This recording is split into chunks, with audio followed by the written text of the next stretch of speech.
What's up, Unleashed Humans? If you listen to this podcast regularly, it's most likely because you want to be better at everything in your life. Things like better sleep, better memory, better relationships, better sex, better workouts, better nutrition, and better overall health. This is because you don't settle for average. You want to be more, and you want to show it off to your friends and family. And hey, guess what? You totally should. I implore you to be a leader, to be the wolf pack king.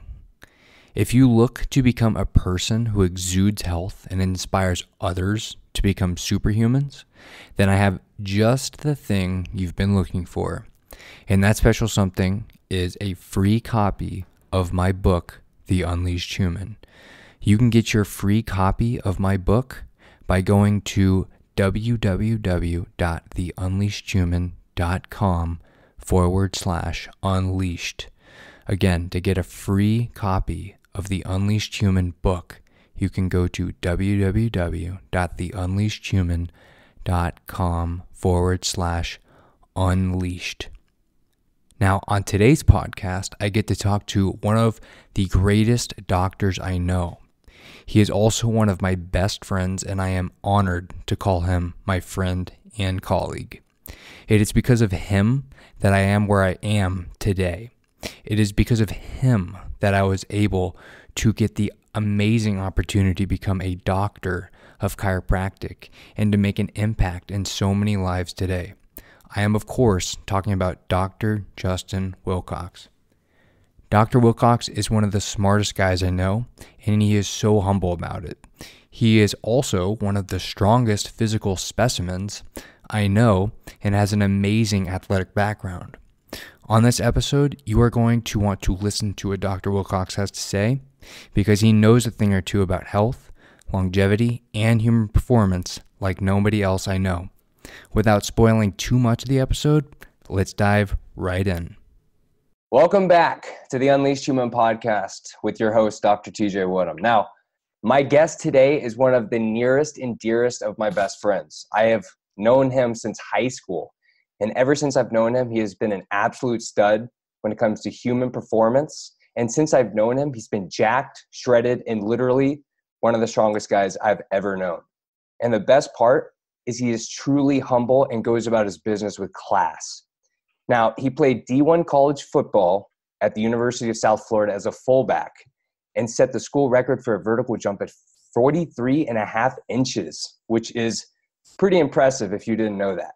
Now, he also trained on the United States Olympic bobsled team, which is a high honor if you didn't know. And it's kind of a privilege to be a part of. Not many people make this. So it was pretty awesome when I heard that.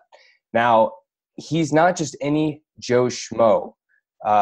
He has been in Under Armour commercials with Julio Jones. He has trained alongside with Alex Rodriguez and Rob Gronkowski. He's even had a shout out from The Rock Johnson on Twitter. This is a man who lifts some big boy weights and makes the gym his bitch. In his very first bodybuilding competition and his physique competition, he placed second overall in the NPC Rocky Mountain Championships, which is super impressive for a first-timer. And I know very few people who work as hard as he does. His work ethic is seriously incredible. Now, he is a full-time chiropractor working in San Diego in California at Bayside Spine and Sport. He's seriously one of the best people I know in my life, and I'm so fortunate to have him as a friend.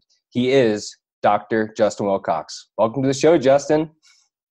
Hey, Dr. TJ Woodham. I like your beard a lot. You got the nice Wyoming lumberjack look going for you.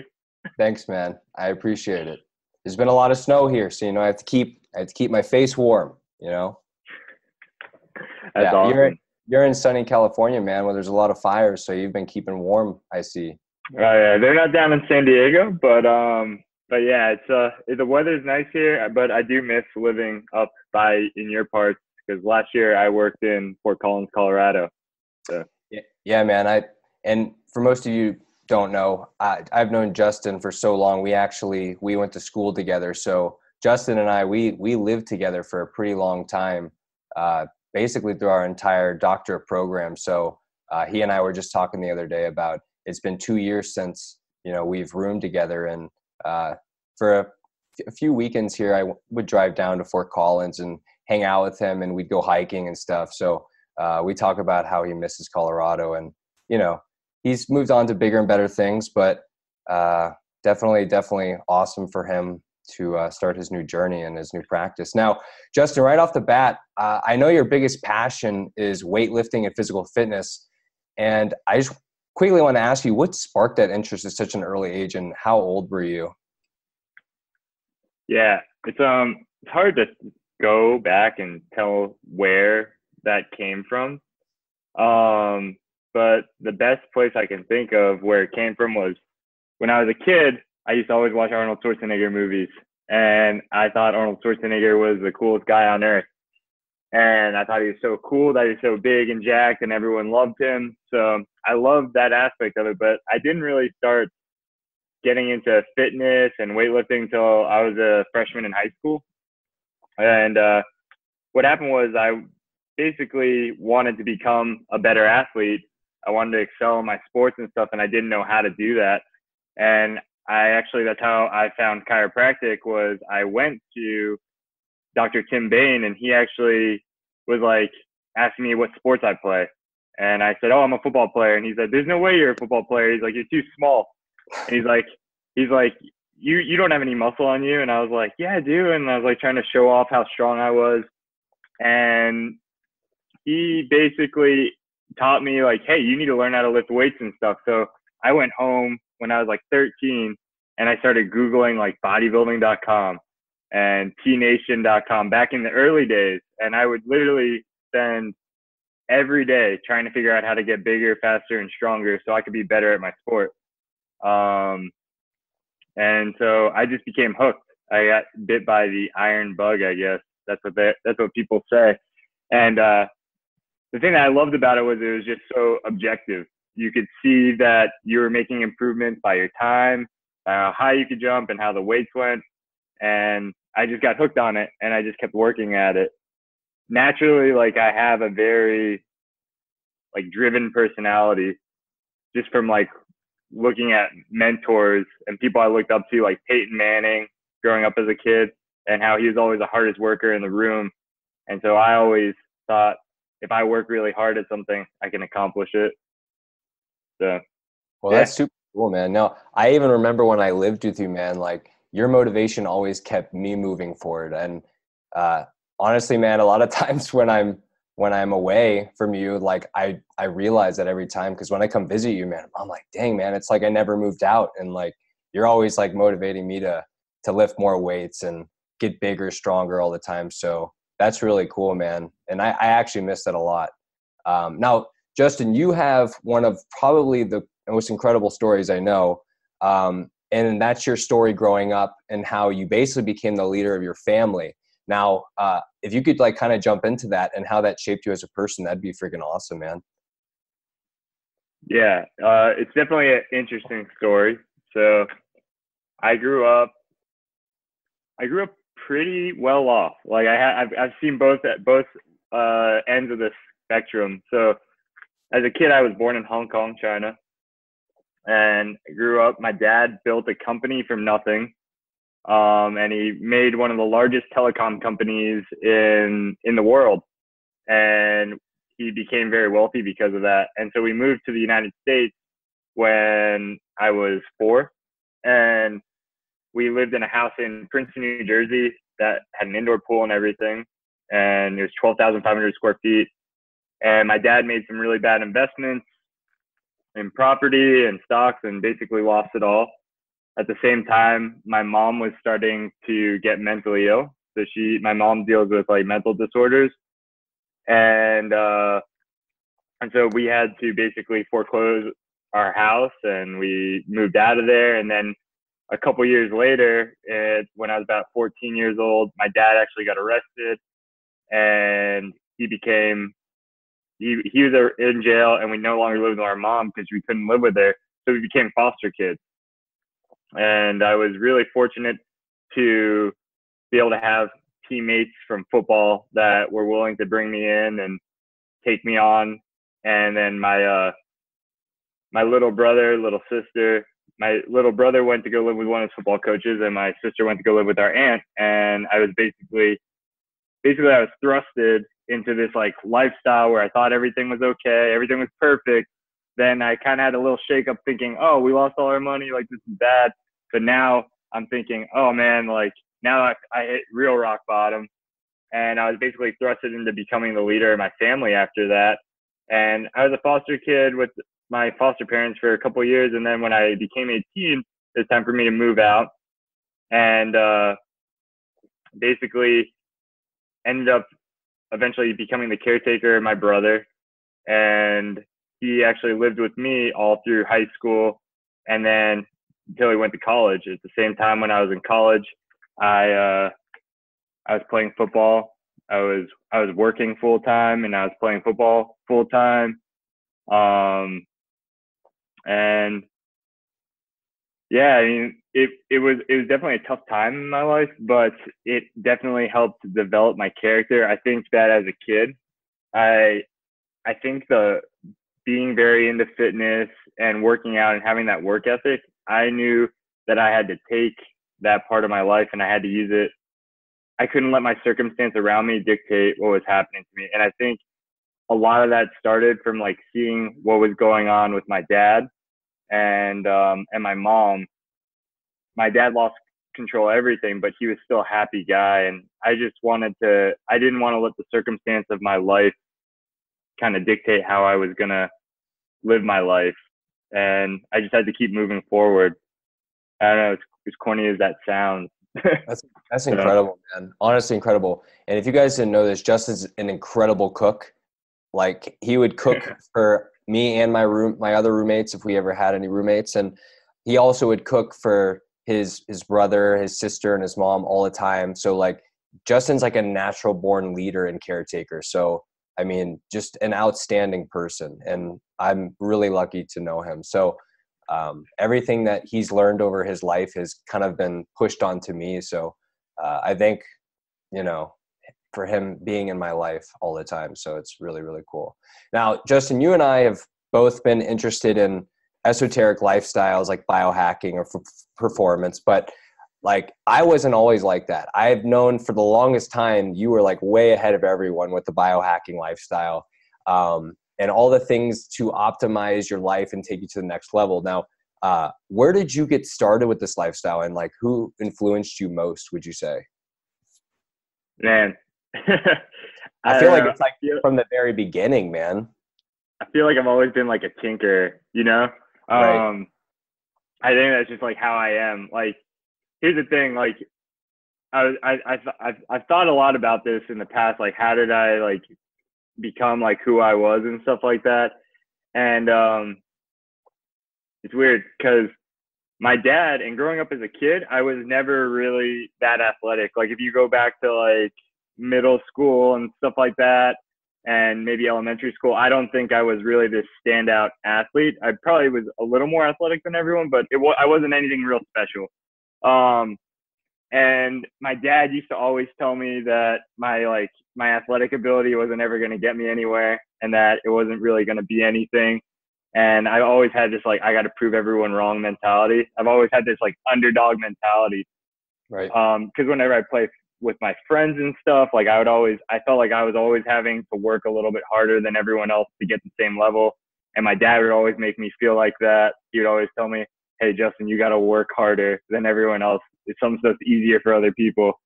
So like, I don't know. I've always had this like underdog mentality. When I wanted to take care of my little brother, everyone was against me from that standpoint. No one thought I could take care of my brother properly. No one thought I could take care of my dog properly. Like no one thought that I would ever be able to play football in college, even in school and stuff like that. People always tried to like kind of push me down a little bit. And I don't know if they did it because they thought it would motivate me, or if they actually like really thought that. But like the way I took it was like I wanted to prove people wrong and stuff. But the way that I took it is like I'm at a disadvantage, but I'm in control of how hard I can work, and I'm in control of how much I can learn.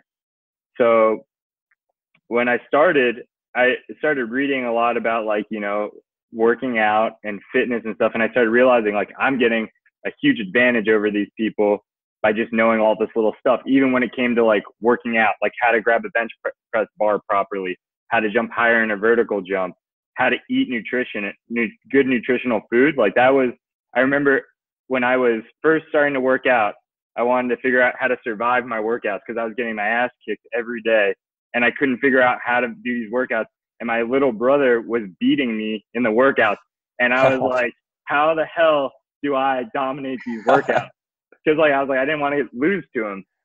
And so everything I was reading online, the most common thing that people said was nutrition. And so like, and then when I went to my chiropractor, Dr. Tim Bain, he talked all about nutrition. He's the first person to tell me like milk was going to kill me. And I was like, all right, maybe there's something to this nutrition thing. So like, I would always be reading, searching about like diet, nutrition. I would always be reading about like how to increase my 40 time, how to increase my vertical jump, how to get stronger. And I remember I came across this blogger way back in the day, and I don't think he even blogs anymore, but his name was Nate Green, and he used to have a blog called The Nate Green Experience. And this guy used to like he was like, I don't know, he's like a biohacker, right? Like he was like an original biohacker. He used to always like be like, I'm going to go test out this fitness event. I'm going to go test out this event. These are supplements. These are lessons I've learned. And I used to read his blog all the time. He used to write for bodybuilding.com and T Nation. And I was like, oh man, like this is so cool. And then the gym I used to work out at, when Tim Ferriss was a nobody, they actually gave out free 4-hour body books at the gym to everyone at the gym. They just had a whole stack of them, and every member got one. I remember picking up the book, looking at Tim Ferriss's book, and I was like looking through it, and I was like, this guy literally does like what I do. And I was like, this is insane. And I just thought it was so cool. And that was more like the fitness aspect of it. And when I got to chiropractic school, I definitely like Dr. Tim had a huge influence on me from a standpoint of like, he would always point out all these things that no one would ever talk about that became all the things that are mainstream now from like a type of medicine. Like Dr. Tim was talking about years ago. Most chiropractors were talking about years ago. And so but when I got to chiropractic school, I really started honing in a lot on like actually understanding like biology a lot better.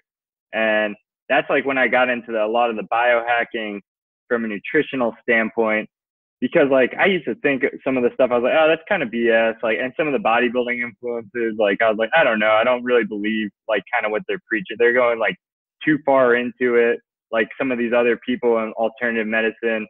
And then I think you and I started playing around with like a vegetarian, vegan diet for a little bit to see if they had any secrets. If they had any secrets or anything like that. I was like, all right, whatever. I got to give these guys a chance, because maybe I was like, I can't criticize a diet if I've never tried it. So I was like, I'm going to try everything so I can have an opinion on it. And so I started playing around with that diet, and then I started like going down into a wormhole where I was like learning a lot about like I guess like more of the deep science of nutrition and stuff like that. And I came across a lot of awesome people in that field that are really well known now. You probably at the very beginning of their like fame and stuff like that, but like they were huge influences on me through school. But I would say like it all stemmed back from Dr. Goldberg's class. Yeah. Dr. Goldberg, our functional medicine or functional nutrition doctor, he really did a great job of kind of explaining to me like how the environment and how nutrition affects your life and why it matters. And so like he kind of made it all make a lot more sense to me. But I feel like I've always been a searcher for that stuff. And, you know, there have always been these people along the way that have coached me and to a deeper understanding of where to go next and things like that. Well, that's awesome, dude. Yeah, no, it's like, dude, there's just been so many influencers like between the two of us that we've been able to like hone and use for our own advantage every single day. So definitely, you know, like Tim Ferriss and all those guys, I mean, because I think he started getting big around like 2009 is when he started like getting a lot of fame, right?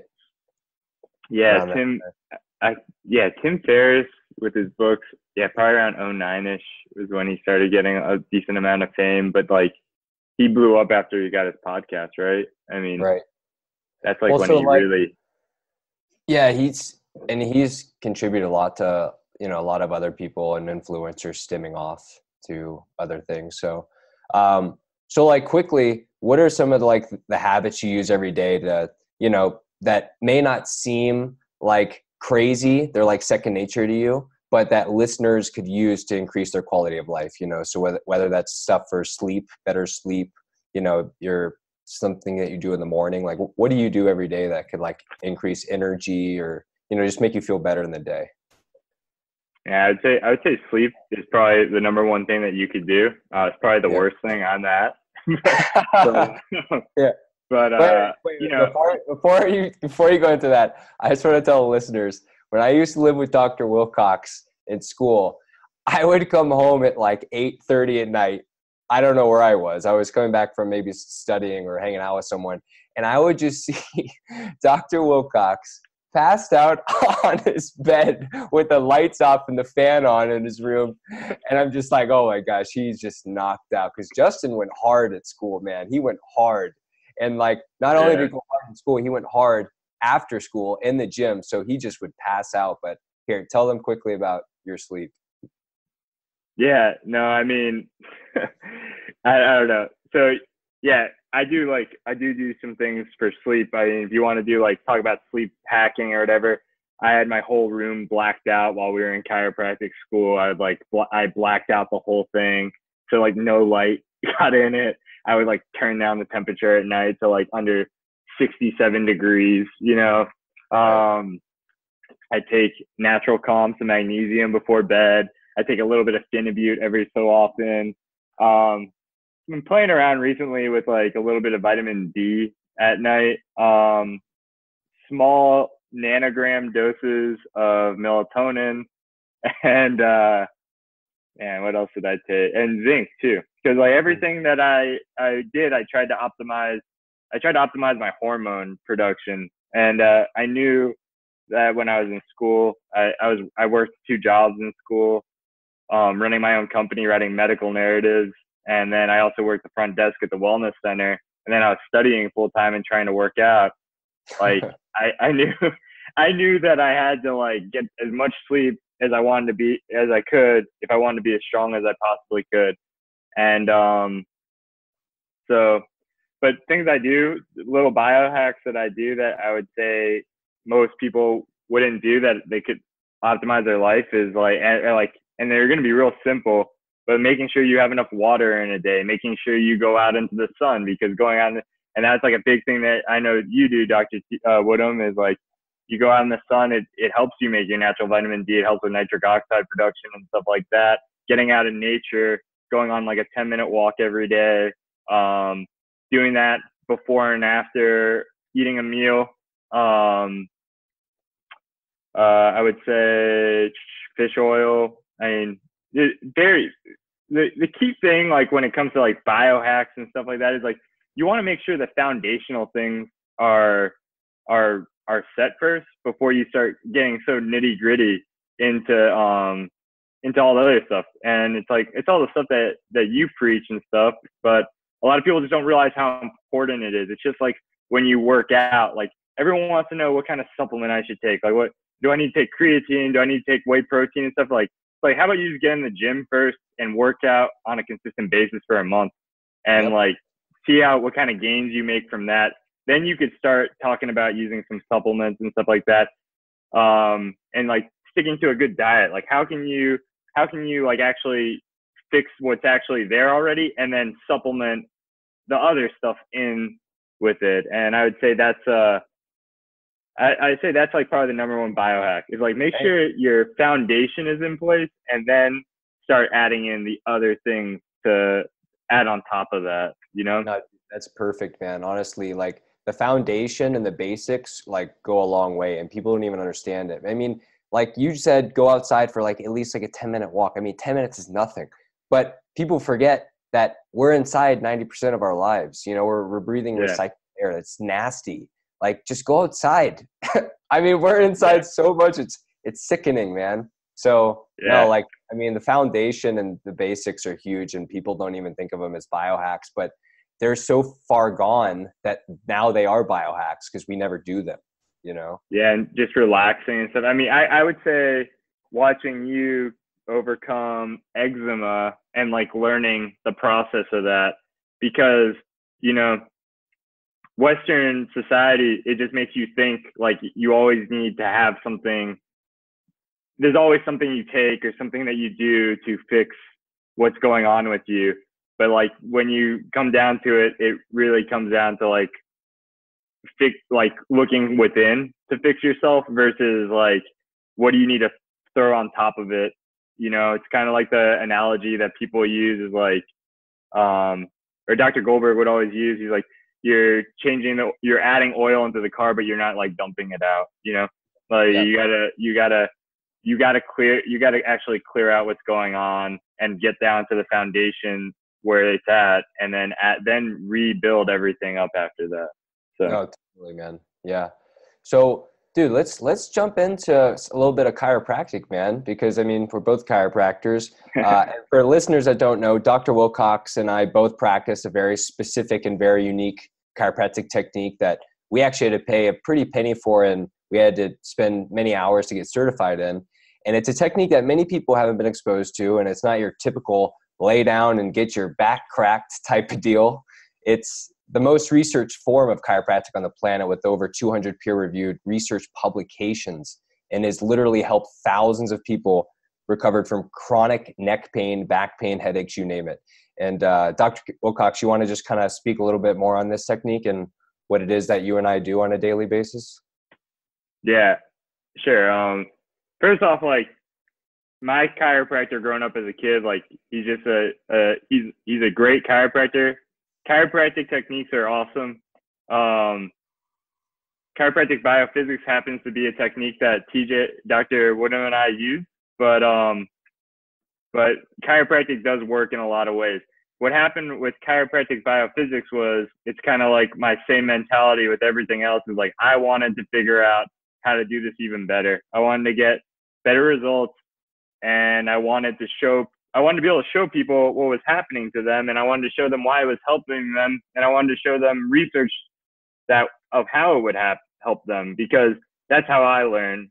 And with chiropractic biophysics, it really takes the guesswork out of chiropractic, and it lets the patient actually see what's going on with them, and it gives them real implications on what could happen if they don't get care and stuff like that. So chiropractic biophysics is based all on posture.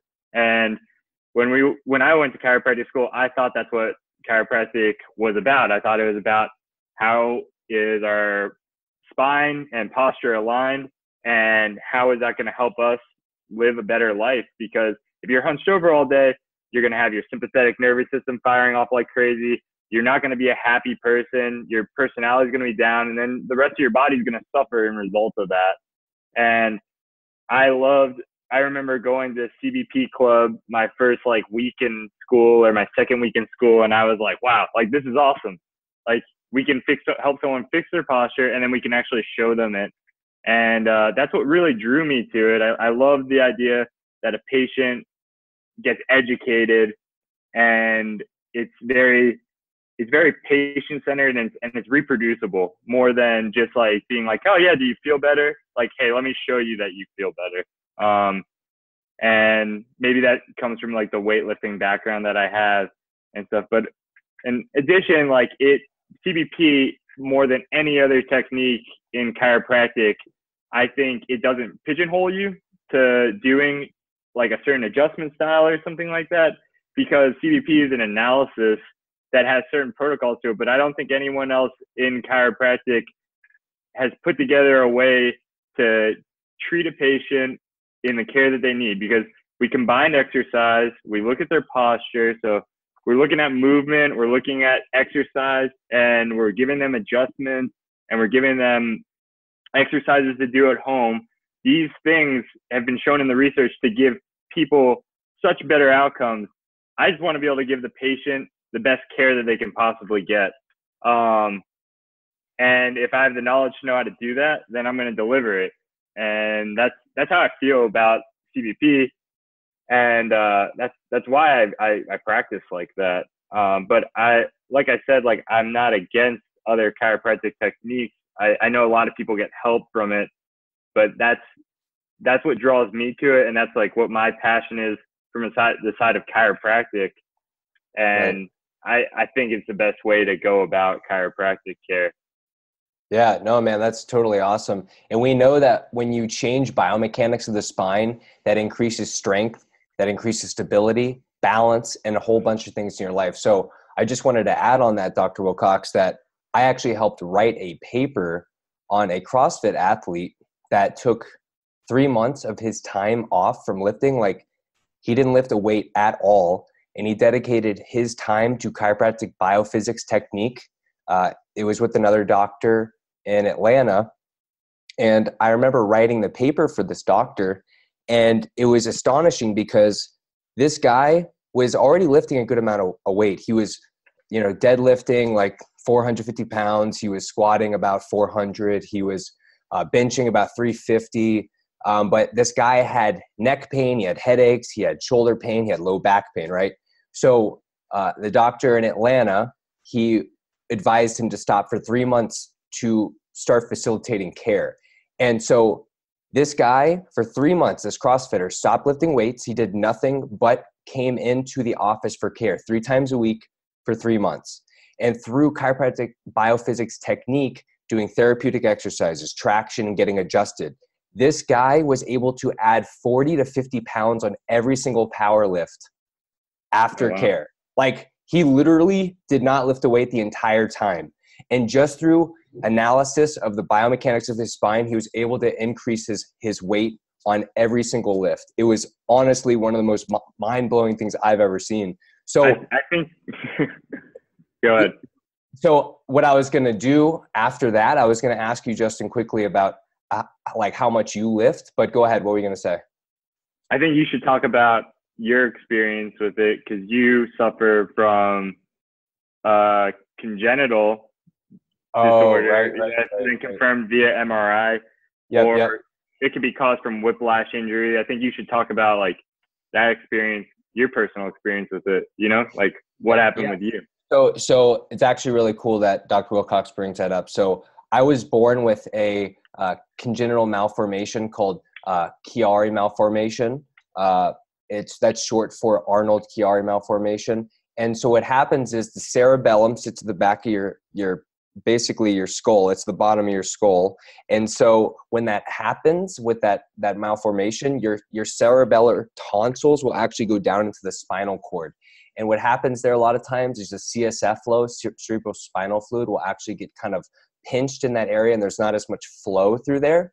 And other issues that come along with this condition are things like migraine headaches, which I've had my entire life, balance disorders, issues with seeing spots, floaters, nausea. Now, I didn't have all of that. The biggest thing I had was migraine headaches. Here's the kicker, though. I realized that for my entire life, I actually had a pretty straight cervical spine. Now, people listening right now, you guys probably don't know anything about the cervical spine, thoracic, lumbar spine, but there's normal curves for each region of the spine. Now, for the cervical spine, you want a nice deep lordosis. Typically, a nice value is about 42 degrees. And then that's perfect. But for an average, you want it to be about 34. Now, I'm not going to get into the nerdy science part of this. However, I just want you to know you need a nice deep lordosis. I had a pretty straight neck. So through chiropractic biophysics, I started doing traction to increase the curve of my cervical spine. And over time, by doing these therapeutic exercises and traction for my spine and getting adjusted, I no longer had headaches. I no longer had issues with seeing, balance, or anything like that. And it actually helped my congenital malformation that I was born with. So I I'd say that's a pretty big deal considering there's not many treatments for Chiari malformation other than probably surgery.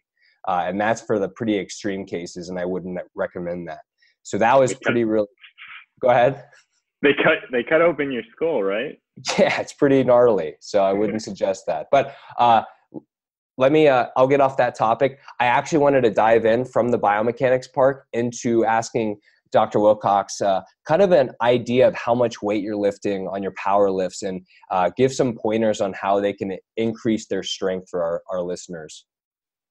Yeah, I right now I would say I'm not as strong as I used to be when I was bobsledding. But what are your personal records so they can hear? You want to hear personal records? Okay. Yep. So realize I've been through chiropractic school, running a business and stuff like that. So I don't have the time, nor do I have the food resources to be able to train and eat like I used to be able to when I was an athlete full time.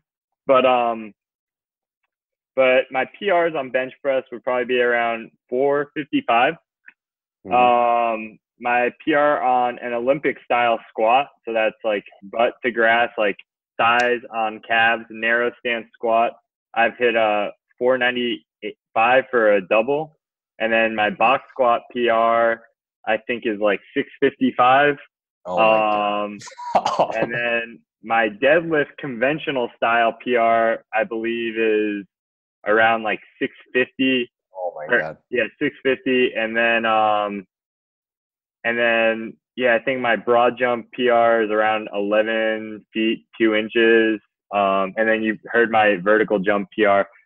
Currently, my bench press probably sits around like 390.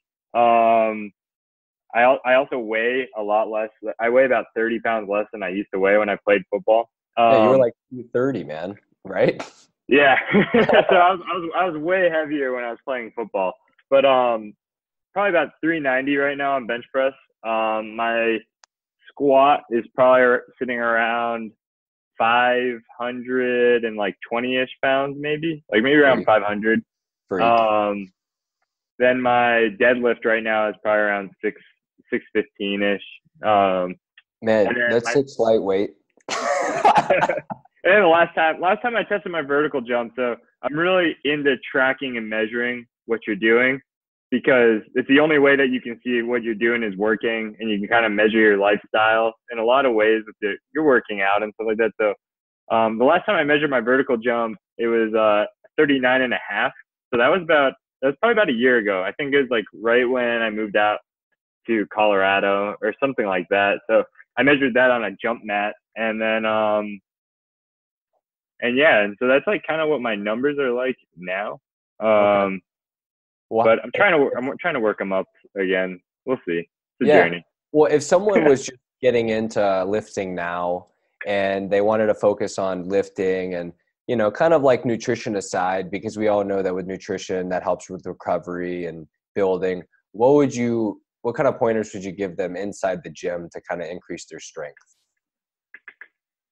Yeah, to increase your strength, if you're just getting started, the key is, number one, like, depending on how old you are, actually, I would say for anyone, you need to have someone kind of look at how you're doing things in the gym, just because mechanics matter when it comes to lifting. If you're leaking energy in certain areas, like you are bench pressing improperly, you're not creating tension properly in the squat and stuff like that, you could hurt yourself, for one, but you're also going to be wasting energy because you're not going to be pushing the force all the way through the bar and stuff like that. So I highly recommend, if you're just getting into lifting, you find a good healthcare practitioner that knows that also lifts and can explain to you how to do some things, or finding a really awesome personal trainer. But some quick tips on like how to bench press more, like how to immediately add 10 pounds to your bench press, would be, I would say, take the bar when you're on the bench press and squeeze it as hard as you can and try and bend the bar in half like that. You're not going to bend the bar or anything, but what's going to happen is you're going to create tension in the shoulders, and it's going to force your shoulders to get some tension in them, and it's going to force you to kind of wind up the muscle tissue so your shoulder's in a safer position. And then you literally just bring it down, and then make sure you're bracing your core as hard as you can. And like just doing that, creating more intra-abdominal pressure and creating tension into the lift is automatically going to add 10 to 40 pounds on someone's bench press if they're not already doing that. There's so much research out there on how creating intra-abdominal pressure is the key thing to do on squatting and bench pressing. If you want to be able to lift more weight, run faster. And you'd be surprised how many people that are experienced weightlifters that they don't even know how to do that. Here in San Diego, I treat a lot of CrossFitters, and when I work with them, I'm like, all right, yeah, like brace for me. I want to see how you squat. I want to see how you do things. And like, they don't even know how to brace their core properly. And it's not sucking in your stomach. It's actually pushing your stomach out, and knowing how to like keep it and build pressure in there. So that's a good way to immediately add some weight to your lift. Sweet, man. I knew kind of some of that, but some of that's kind of new to me. So sweet, man. Yeah. Well, so let's do the nutritional side then. So what are your nutritional advices for people who are just getting in the health and fitness world? Like, what would you tell them? Yeah, it depends. It's another like depends thing. Right.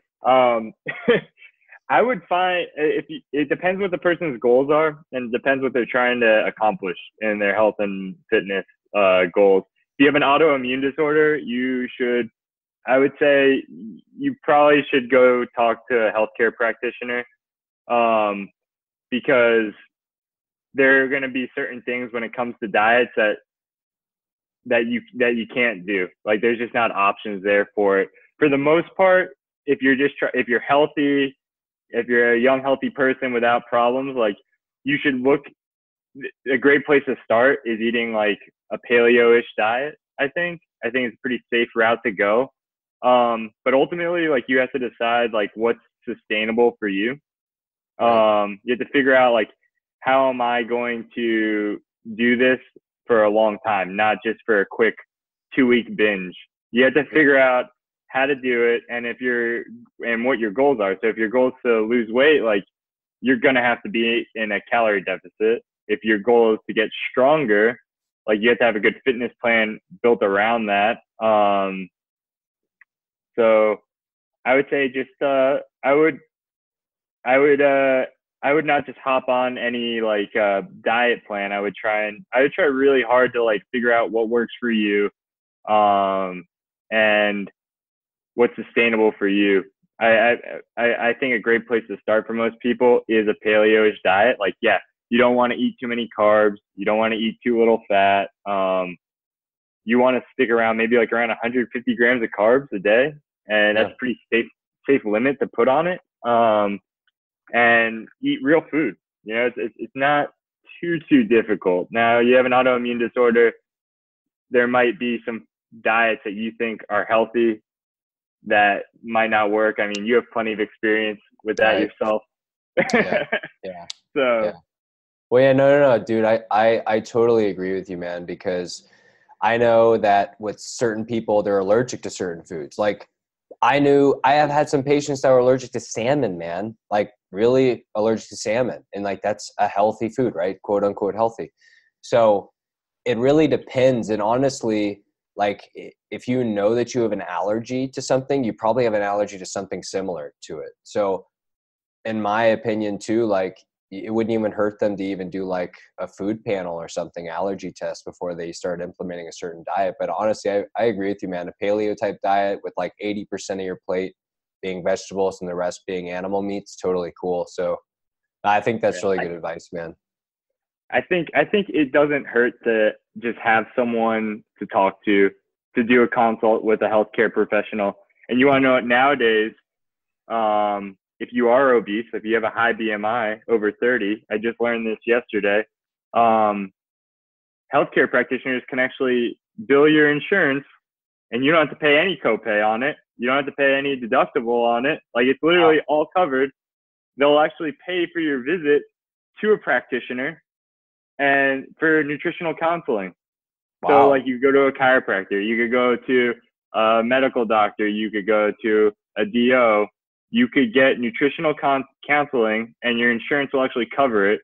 So if you don't feel like going through a bunch of trial and error like I've done and spending all that time, you could go to a healthcare practitioner that's knowledgeable on the subject, and they could actually show you how to navigate these waters if they're properly trained in it. And it could save a big headache for you. That's so awesome. It's just like working out. Like, you're paying a small investment at the beginning to have long-term gain. Like, even I don't know how much someone would charge you, but like, it would pay off to just have someone who has experience in the field with something like that. And if it's something you're really serious about and something you want to change in your life, I don't think it hurts to have professional help to guide you in that. No, I agree, man. That's a really good recommendation. Seriously. Because I think too often people try and do stuff on their own when really there's been other people like you and myself that have been through almost every diet there is. We've researched like almost every nutritional book there is. So it's like, I totally agree. So are there any supplements that you found to help with your strength and wellness that you use on a daily basis, or things that you can't live without? What do you take? I take creatine every day. Just 5 grams of creatine monohydrate. That's something I've done for a long, long time. I don't cycle it. I don't load it. I just take it. I take it post workout. I take whey protein, usually whey protein isolate. And then I take, right now I just started taking a pre-workout again, but that's just at a cost benefit because it's got like NAC in it. It's got BCAAs in it, essential amino acids. Those are more built around to like helping build muscle. I currently take a multivitamin with a fish oil included in it and a mineral and multivitamin pack in it. And I take collagen protein. But for the most part, it's very fundamental stuff. I take zinc still. I take some magnesium. Dude, you used to take a whole bunch of supplements. Do you remember that? Oh yeah, that's what I'm talking about. Is like we could take like I brought a supplement over here that I take right now, and like the ingredient list is like this, like you see all this crap on there. Yeah. And like when I was in school, I wanted to save a lot of money, so I would just buy all my stuff. Right. And I would literally take each individual supplement, and it was a pain in the butt, but it saved me a ton of money.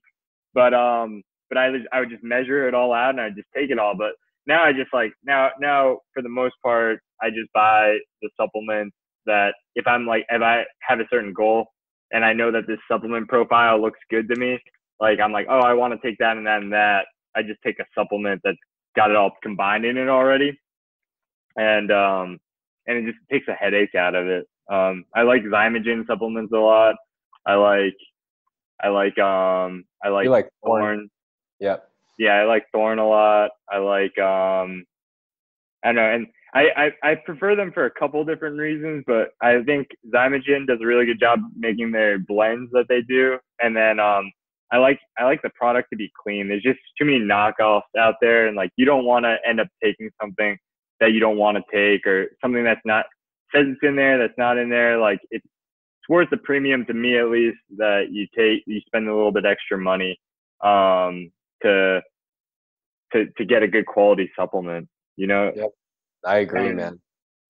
And that kind of goes back to the thing with like being with a practitioner. Like a practitioner could tell you like what's necessary and what's unnecessary for you to take. Because I mean, all I can ever think about is like when you were managing your own eczema and you're trying all these diets, you're trying all these supplements, and like your supplements had ingredients in them that weren't actually helping your condition and is actually making it worse.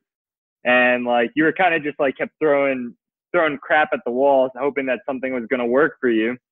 And like you had read this would help, you read this would help, but like the problem was like a lot of the supplements and stuff or ingredients in the supplements, like they're just very general. They're not taking the whole person in perspective. So it's kind of like Sarah, my fiance, she suffers from like endometriosis, and she's been hospitalized for cysts on her ovaries before. And like what we were talking about, so like she can't eat eggs. Like for some reason when she eats eggs, it messes with her, and she has problems with that. And so we had to navigate the whole supplement thing with her. Like I was like, hey, you can't take this supplement, even though like it seems like it would be helpful. Like you can't take that, and like you have to know like, and also like she had to understand like you can't become dependent on the supplement. Like eventually you're gonna have to function on your own. And so supplements are an interesting thing. And I don't like other than the foundational supplements, like everyone needs a vitamin D3 with K2. Like I take that, fish oil, multivitamin. But when you come down to like the nitty gritty with it, like, yeah, like better where somewhere you have a little help with that. But like you take like a good essential amino acid supplement, you could take a good protein supplement, creatine. And those are good things to take from a foundation, and then fix your diet too.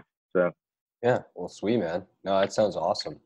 Now, dude, I gotta ask you, okay? I gotta ask you this question. yeah. Everyone wants to know what a freak show like yourself does in the morning. What's your daily routine, man? Like in the morning when you wake up, is there anything like that's, something that you always do, or something that helps you? That gets me going. Yeah, gets you going, man. And first thing I do when I wake up is I make a cup of coffee, but I get up really early, and so I get up at like 4:30 usually. When we were in chiropractic school, I used to get up at like 4 o'clock, 3:30, because I would be writing medical reports every day. But that was the only time I could just get away from people, because like if I woke up later or I had my whole day ahead of me, like it was too many distractions. So I had to get it done in the morning, or else I wasn't going to get my work done. And so now I alternate back and forth between working out or working in the morning. But now I wake up, make my coffee. I usually review my day, like my schedule that I have for the day. I look at the office schedule, and then I'll work on a few things for the office. And after making my cup of coffee, and then I'll study, or I'll go to the office and or lift. That's kind of my morning routine. It's not anything too crazy. I used to have a huge morning ritual, but it goes back to the same thing as like the diet. And it's like, what's sustainable? What's something that you can do every day? And I think working out in the morning is an amazing thing for people to do if they can get into it. It's just right now with me starting out my office, like I don't have that luxury. But when I was working for Dr. Chris Goebbels in Fort Collins, Colorado, I would wake up every day, 5 a.m. because it was such a routine. And like that's a key, I think, with anything, is like you just want to make something a routine where like it's something you don't have to think about that day, so you don't slow yourself down. And so I'd wake up every day at 5 a.m. I'd drive to the gym. I'd work out. I'd come back home, cook breakfast, and then I would literally run into the office and I'd start treating patients for the day. And like I had my workout out of the way, and I was at work, and all I had to worry about were the patients that were there for the day, taking my soap notes for those patients, and just being a great care provider for the people. And it's helpful when you have when you're at work and you're not thinking about like, oh shoot, I got to work out today. Oh shoot, I got to do this. Like one of the best things about preparing for a bodybuilding show was like I had to have my macros dialed in so hardcore that I would literally make all my meals the night before. And when I got home from work, and my meals would be set for the next day. And so like I would wake up, work out in the morning and do that. And, oh, that's another thing. Like I only have fresh food. Yeah. So I don't, I guess I have a couple of different biohacks. Like, so yeah, I don't eat, I try not to eat meat that's over 24 hours old after it's been cooked because of the histamines in it. And then I noticed when I started doing that, I noticed that I was dealing with some like chronic tendinosis issues in my knee. And I noticed that when I started taking like a lot of inflammatory foods out of my diet, it made my tendinoses that I was dealing with not affect me at all anymore. I steam broccoli that's from frozen. So I buy all my vegetables frozen. I just steam them. So then so it's really easy to preserve them and stuff like that. But yeah, like, when you're on a routine and stuff, that just makes the biggest difference in your life. Working out in the morning, it speeds up your metabolism for the whole day. You do a little sauna maybe, or maybe even you do a cold bath. You just add some kind of stress in your life, and it's going to help pay off for the whole day, and it's going to make your mood around people way better, which is going to increase your life production and your ability to help people, which most people in life, they want to help people get better in some way. Like, they want to help their kid. Their real motivation is like, how do they want to help someone in their life? Like, they go to work because they want to help provide for their family. So yeah, like, I would say just find a routine that works for you, that you can actually stick to.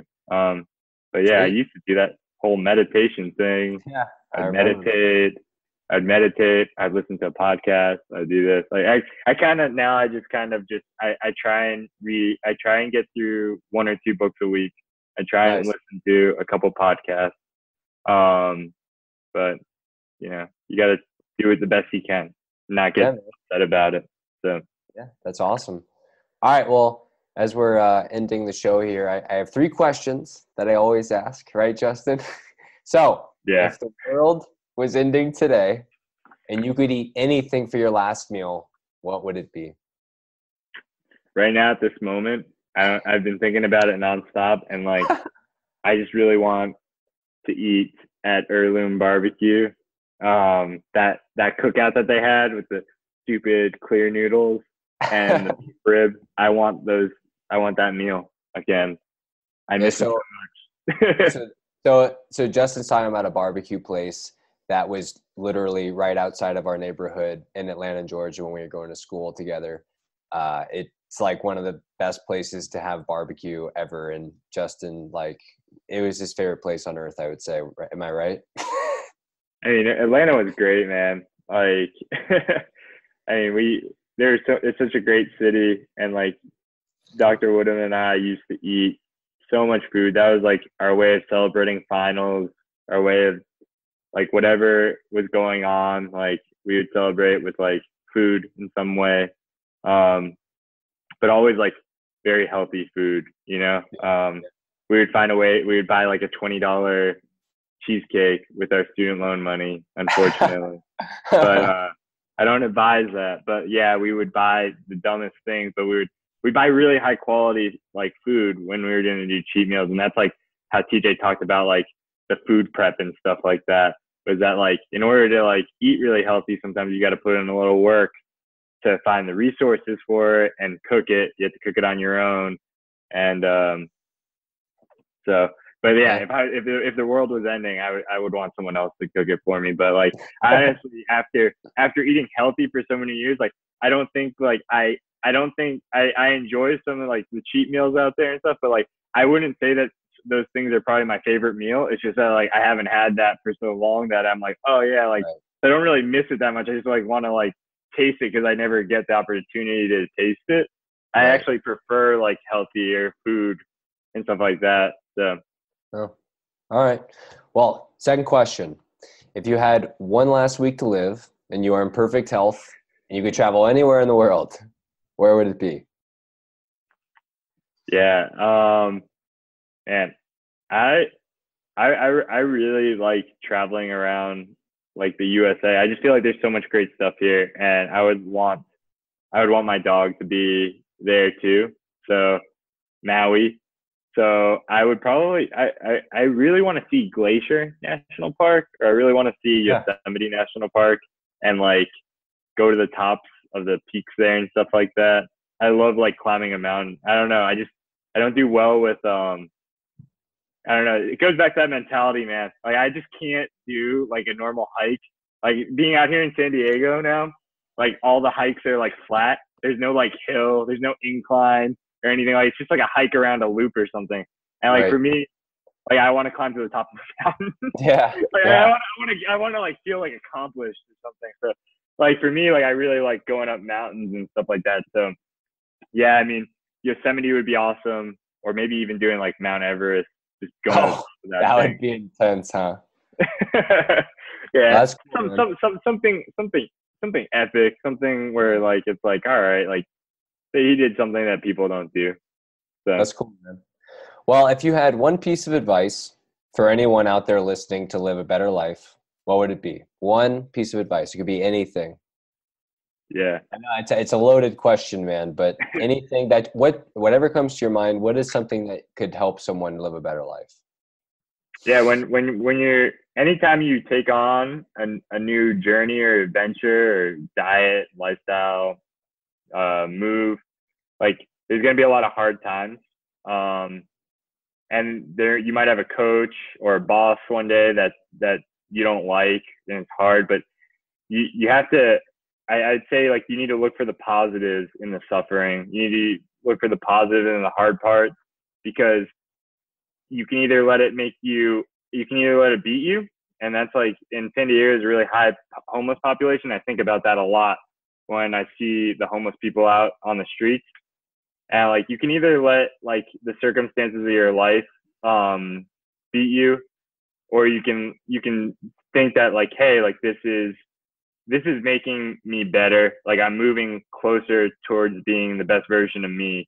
And I guess I'll always just strive for the best in the best you can be. Like just always strive towards that. And sometimes that comes with doing things you don't want, and sometimes that comes with dealing things that you don't want to deal with. But if you take that situation and you look at it, it's making you better towards where you're going to be. And you just have to keep moving forward with it. So That's awesome, embrace the suffering. Dude, I totally agree, man. I mean, and you live that life, man. So it's like just phenomenal, man, that you just have like come out the way you are, dude. It's freaking so sweet. So, Thanks, man. So Dr. Wilcox, for those who are listening right now and would like to connect with you, where's the best place they can find you? And so you could find me in San Diego at Bayside Spine and Sport. But if you want to connect with me on Instagram or anything like that, it's just at Justin Wilcox. I literally have the name. On Twitter, it's at Justin Wilcox. Nice. You can send me a Facebook thing. Yeah. You could email me, drjustin@baysidespine.com. I mean, those are the best ways to get to me, but probably I would say Instagram at Justin Wilcox. Sweet, man. Well, dude, thanks so much for being on the podcast. It was a lot of fun, man. Love you, TJ. Love you too, man. See you, man. Bye. Hey. Before you head on off, I had one more thing to ask you. If you enjoyed today's interview, or if you are enjoying the hour-long episodes that I am doing, packed with research and new advances in medicine, I would be so appreciative if you left a review and rating, and even shared this with your friends and family. I put a ton of time into making these episodes, and it would mean so much to me if you gave me some feedback. If you want to reach out to me personally, I would love to help out wherever I can. Message me on Instagram at @theunleashedhuman, and I will personally help you out with anything you have going on, whether that's losing weight, getting better sleep at night, working on your headspace, getting stronger in the gym, cleaning up your diet, or even just reaching out to say hello. I'm always here to help out wherever you need it. Lastly, if you haven't already, you can literally right now go get my free book. It is seriously free. Free. No shipping, no waiting. It is emailed directly to you. And all you have to do is go to www.theunleashedhuman.com/unleashed to get your free copy of The Unleashed Human. Well, that is it from me on this episode. I will see you on the next episode, which is likely going to be quite controversial. So you're definitely not going to want to miss that one. Until then, take care of yourself and always strive to become unleashed. Talk soon.